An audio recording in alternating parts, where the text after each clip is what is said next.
Lim. Good morning. Sorry to take you away from the exciting Complex Cardiovascular Catheter Therapeutics Convention. No worries. Sounds like it's a blast. You forwarded a couple of interesting things, myths that people think versus what's really true. First, let's start with supplements and vitamins. What's the word on supplements and vitamins? Well, I think the point here is a lot of people, if you just ask them outright, they say, well, do you think it's a good idea to take a multivitamin every day?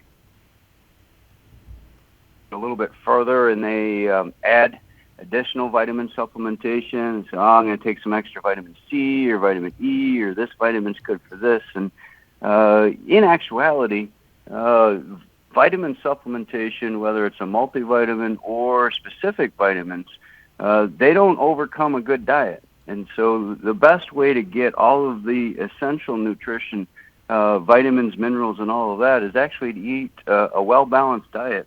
And taking a multivitamin a day does not overcome or give you a shortcut into eating a good diet, and is not a good replacement for one. All right, let's talk about eating a good diet. Those recommended dietary allowance percentages on the side of the food. That's what I need to look at, right? If you can understand the labels on the side of food, you need to explain it to a whole lot of people. I don't think too many people understand those in any way, shape, or form. But one of the misconceptions out there is, if you look at it, you say, well, if this is 50% of my daily allowable intake, so I'll have two of them, that's 100%, and that means that's good. And not exactly how that works. Again, the best parts of a well-balanced diet actually don't have labels on them. And one of the biggest things that we miss out on from a well-balanced diet is enough servings of fruits and vegetables. So, your apples and your oranges and your pears and your broccoli, they don't have labels on them. When you go to the produce section on your grocery store, they don't have a percentage of recommended intake. But we want 5 to 6 servings of those a day, which means at least one a meal, if not multiple servings per meal. Yeah. The issue, we tend to get too caught up into centering our meals around the main course, a meat or a fish, and then sort of potatoes or something else that goes with it. And we center too heavily on those, and we forget the vegetables and the fruit, and that's where we need to probably focus more on. Dr. Michael Lim, should you eat only when you're hungry?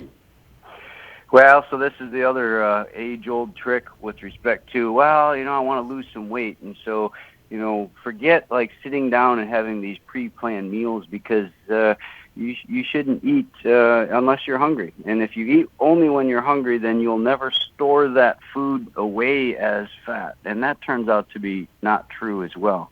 Probably the opposite is true in terms of trying to lose weight, and that is very small bites multiple times throughout the day is probably way more effective than waiting till you're hungry to eat.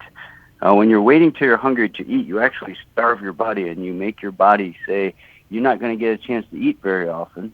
And it probably tells your body to turn all of that energy into storage, which is what fat is. It's stored energy. Yeah. So multiple smaller meals throughout the day, and don't make dinner your big meal. Make breakfast your big meal, and you'll probably be better off from a weight standpoint. Finally, doctor, while we have you, if you are healthy and you're over 40, and you're not on any medications, there are some things you can do to help prevent some bad things from happening. For example? So, for instance, one of the biggest things from a heart standpoint is these medications called statins, which are cholesterol-lowering medicines. If you have a higher risk for having a heart attack or heart disease within the next 10 years, and all of the doctors have calculators now to be able to figure this out for each individual person. There are marked benefits from taking these statins or cholesterol-lowering medicines, even if you do not have heart disease. So this is in terms of trying to prevent a heart attack or prevent a stroke. And those are actually the best ones to have, is to never have them. And aspirin too, right? So these statins and aspirin too, a lot of people take after 40.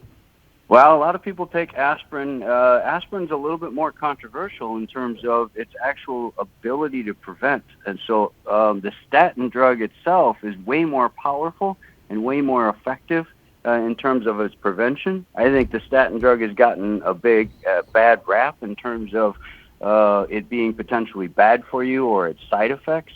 But the reason why we shy a little bit away from aspirin for all and primary prevention, people who have not had a stroke or a heart attack before, is the side effect of bleeding is very, very real. And we have looked at this in a lot of different arenas, and any benefit we get, we have to offset based on the bleeding risk. And so in limited people and recommended by your doctor would be the recommendation for the aspirin for prevention. Obviously, a statin has to be prescribed by your doctor. So the recommendation is after you're 40, stop avoiding your doctor. Some of us aren't so mean and big and bad and scary.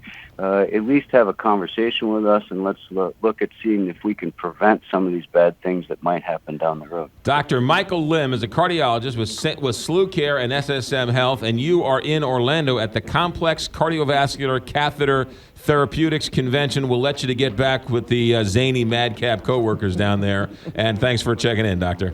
All right. Sounds great. Have a great one. You got it. Talk to you next Wednesday. 825, Big 550, KT.